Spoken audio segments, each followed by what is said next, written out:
Hello everyone. Today we're going to talk about an important topic, especially with lab technique. We're going to go into first precision and accuracy, and then we're also going to talk about what percent error is and how to calculate it.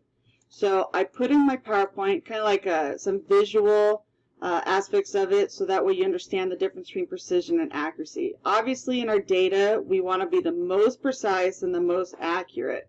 But what does each word actually mean? So in precision refers to how close two or more measurements are to one another. So if I'm looking in these three pictures, okay, if I found any of these that have the same value repeatedly, doesn't mean it's the correct value, but it's the same value, and they got it again, and they got it again, and very close again. So I'd say definitely picture B is very precise, because they keep getting about the same region of that picture. Definitely picture C also, because as you see the little arrows, little darts as you call them, they're all in that same aspect. So definitely B and C would be an example of precision, very, very precise data. Accuracy is how close you are to the true value. I mean, if you're supposed to get 10 grams on the balance, you're supposed to get 10 grams on the balance. So like picture A, I mean, that data is all over the place. It's not only not precise, but it's not accurate, because the name of the game is to get the bullseye. So when you're throwing darts, if you've ever played that game, picture A is definitely not precise. So I'm going to write that down. So not precise and not accurate. Okay. But picture B, as I said, if you notice, they keep getting about the same range repeatedly. So that is a definition of precise. Definitely precise data, so check, but not accurate, because the name of the game is to get into this area of your bullseye. And the only picture that would definitely be precise and accurate is picture C, because not only are they repeatedly getting the same value, but they're hitting, according to the dart, they're hitting the same spot in the bullseye. So definitely precise and accurate. So what I did was I put some kind of example type of problems, and can you tell me, is it high accuracy or low accuracy, or is it very precise, high precision, or low precision? So I did the first one for you. So let's say an object is supposed to weigh 1 meter. And the student got the following results. Okay, so they got 1.1 and 1.1 and 1.1 and 1.3. Okay, so I would say that they have very low accuracy, because they should have got 1.0 and they got between like 1.1 and 1.3. So I'd say definitely, low in the accuracy. But I say definitely high precision. They got precisely about 1.1 at least 3 times. 1.3, I get you. I could get the argument of maybe like kind of like medium precision, but you only have 2 to choose from. So definitely with a small group of data like this, I would say it's pretty precise.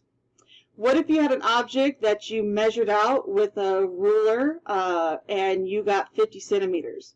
So if you notice this student's data, 52, 60, 48, 41, I mean, this student's all over the place in measurement. So definitely not even accurate and not even precise. I mean, all 4 of these are not even close to 50. I mean, I guess 52, but the rest of them not even close.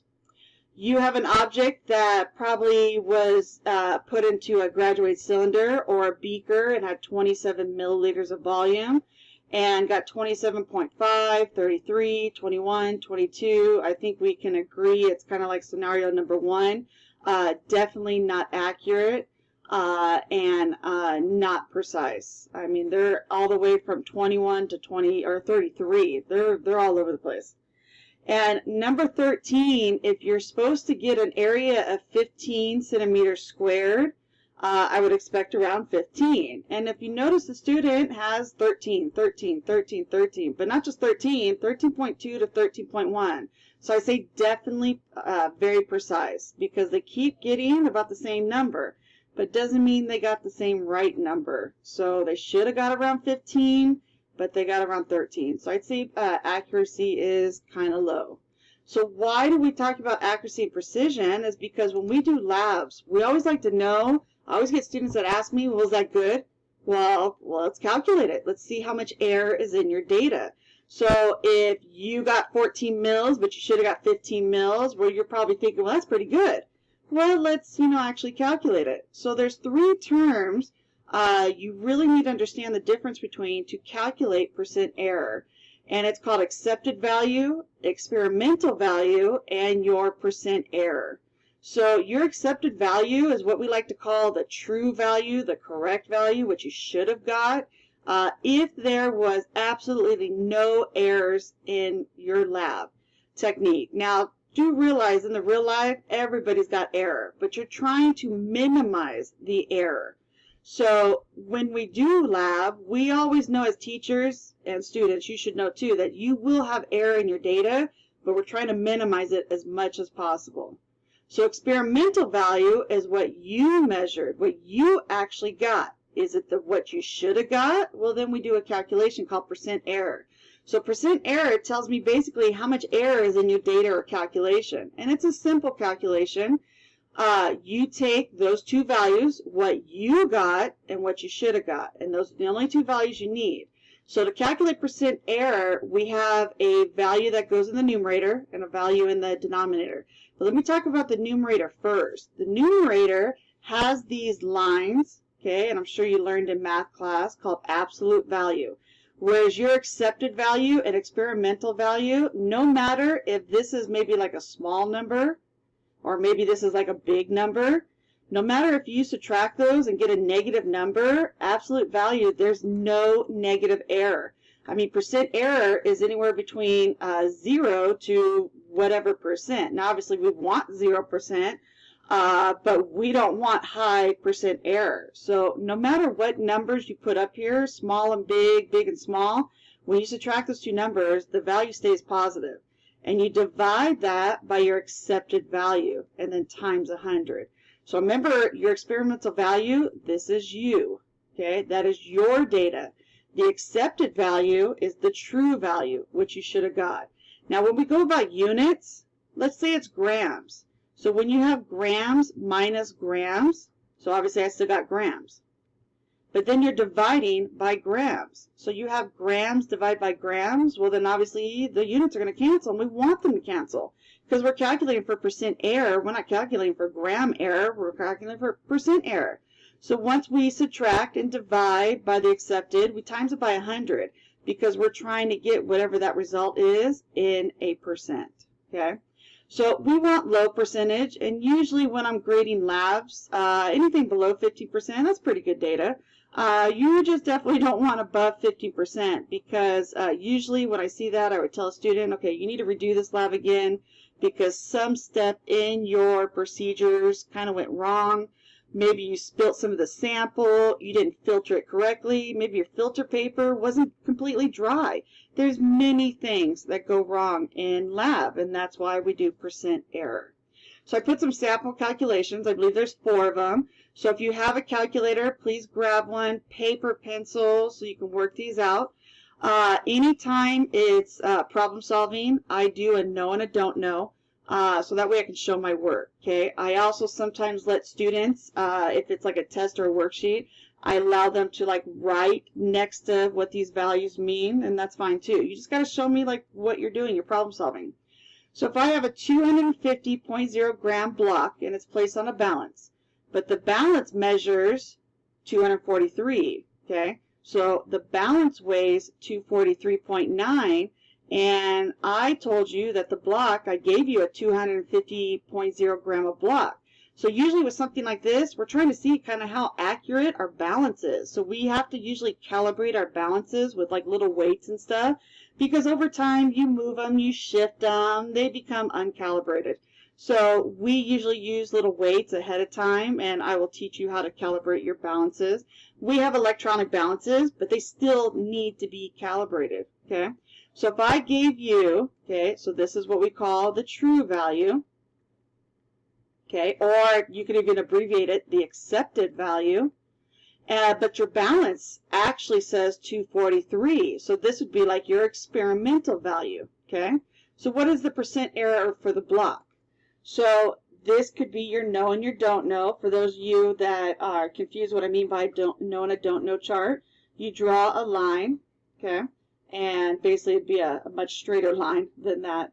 But what you know is what you're given. So like your accepted value would be that 250.0 grams, and your experimental value would be that 243. And then what I would put on this question mark side, this is what I like to call the find, which you're trying to basically solve for. And I'm trying to solve for a percent error. Okay.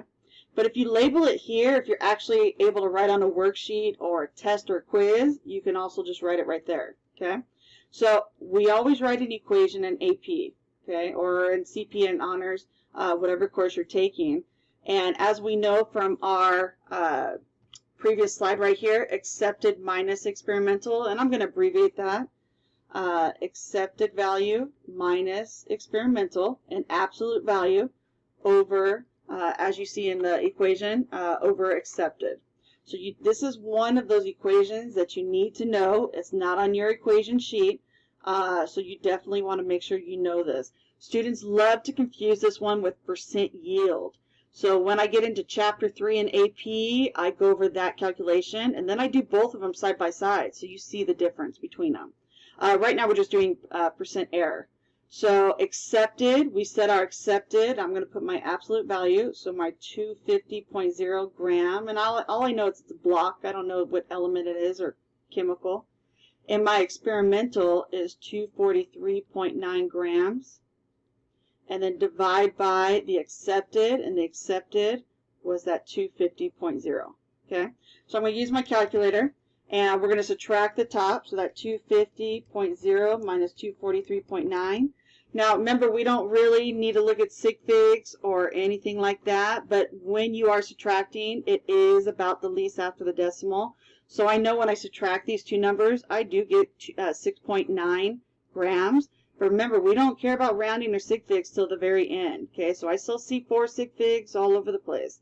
So that's 6.1, and I'm going to divide that by that 250.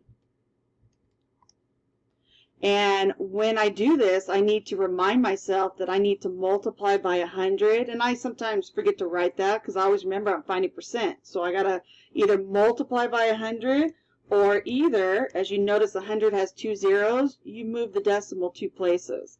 So the calculator gives you 0.0244, but after you multiply by 100, you get 2.44%. Now, with these sig figs, I have 4 sig figs here, 4 and 4, because I am dividing. I'm going to keep my sig figs 4 sig figs.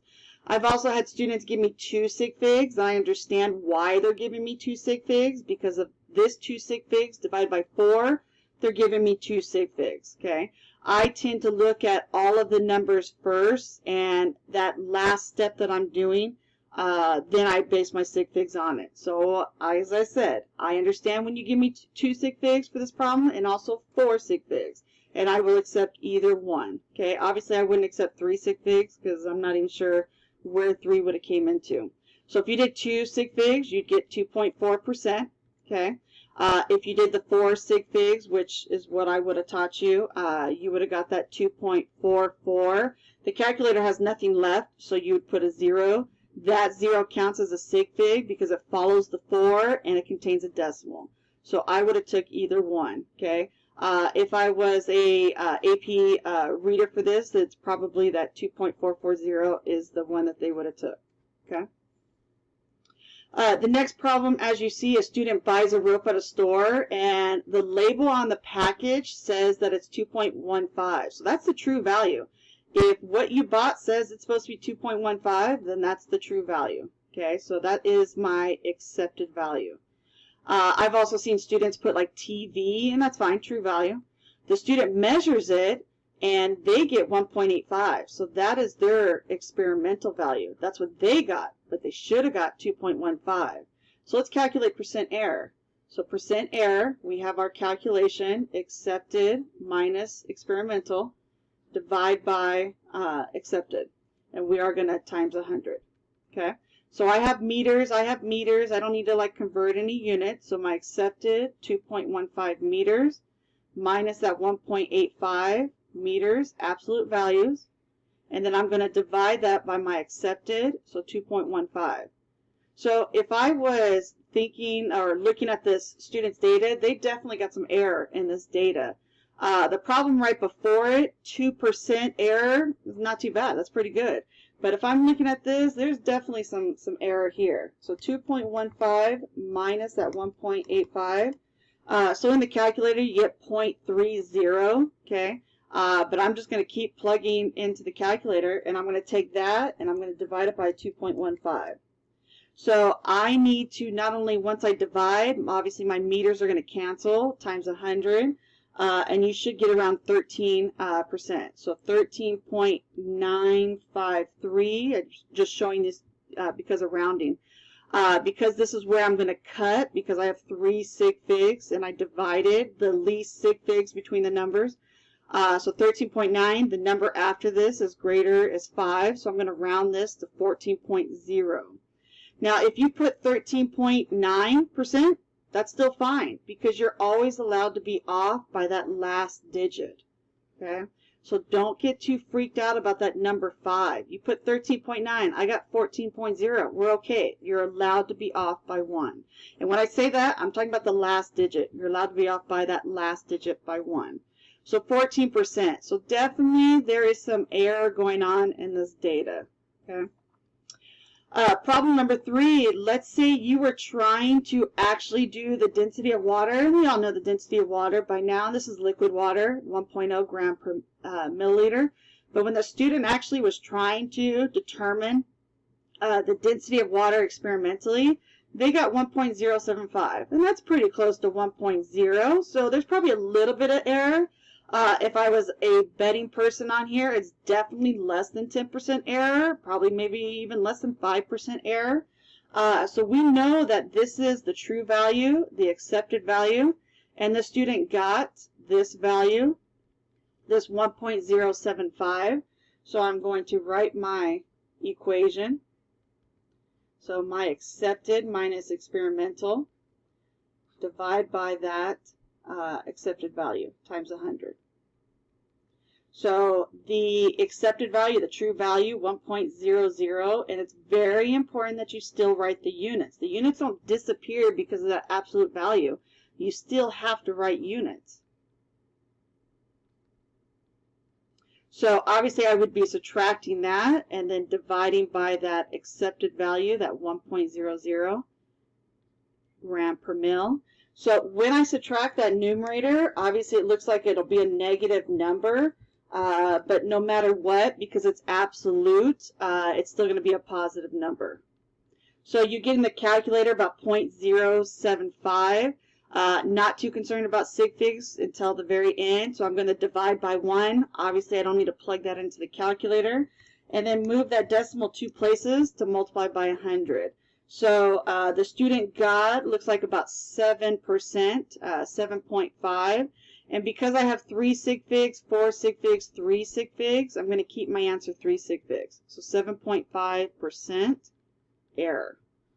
So definitely a little greater than 5%, but I knew it was going to be less than 10%. So not too bad of that percent error. So hopefully, ladies and gentlemen, that helps you with percent error, precision, accuracy. So the more precise you are, the more accurate you are, the better your data is. So hopefully this helped, and I'll see you on the next one.